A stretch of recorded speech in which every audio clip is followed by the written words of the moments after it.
Chapter 1, in which Ophelia Jane Worthington-Whittard discovers a boy in a locked room and is consequently asked to save the world. Ophelia did not consider herself brave. She wasn't like Lucy Coots, the head girl in her grade, who once rescued a baby in a runaway stroller and was on the front page of all the papers. Lucy Coots had heavy brown hair and pink cheeks, and she called Ophelia Scrap, which made everyone laugh, even Ophelia, to show she didn't mind. Ophelia didn't consider herself brave, but she was very curious. She was exactly the kind of girl who couldn't walk past a golden keyhole without looking inside. The keyhole was in a foreign city where it always snowed. It was on the 3rd floor of the museum, in the 303rd room.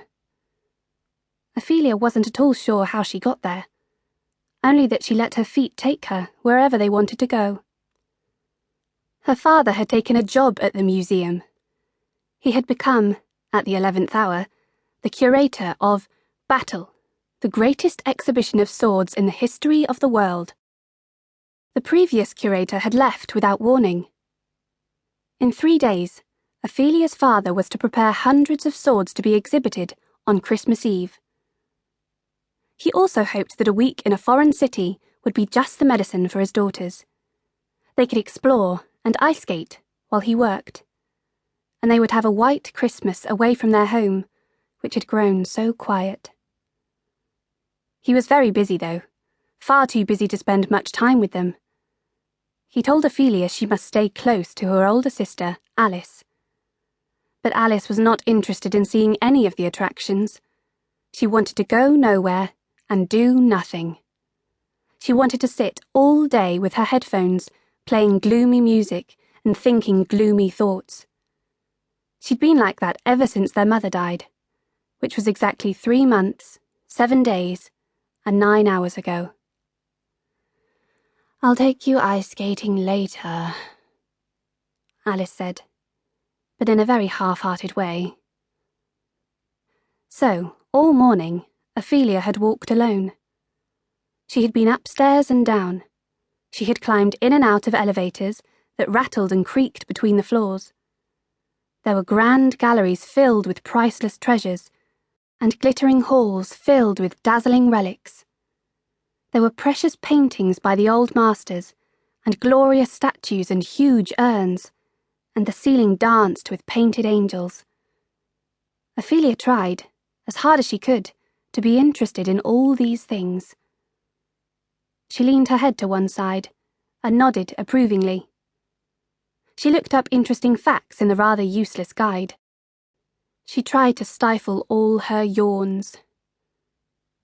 But fortunately, these glimmering places also led to murky corridors, and these murky corridors also led to dimly lit rooms, and these rooms contained smaller, stranger collections, and it was these places that made Ophelia's heart beat faster. She found a lonely room filled with teaspoons, which led to a room containing only telephones, which led to a shadowy arcade of mirrors. She passed through an exhibition of stuffed and preserved elephants. She tiptoed through a quiet pavilion filled with the threadbare, taxidermied bodies of wolves. She squeezed through the crowd in the Gallery of Time and saw the famous Wintertide clock. It ticked so loudly that people had to stick their fingers in their ears. She ran down a long, dim hallway filled with melancholy paintings of girls. It was very cold. Windows were left open to stinging sparks of sleet and snow. The wind whistled and moaned through the galleries and down the stairwells.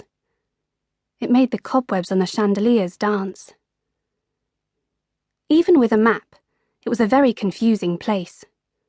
Signs pointed in the wrong directions, and no one bothered about fixing them. The sign for Porcelains, 1700 to 1850 AD, led to Costumes and Culture of the Renaissance. The sign for Costumes and Culture of the Renaissance led to Bronze Age Artifacts. The sign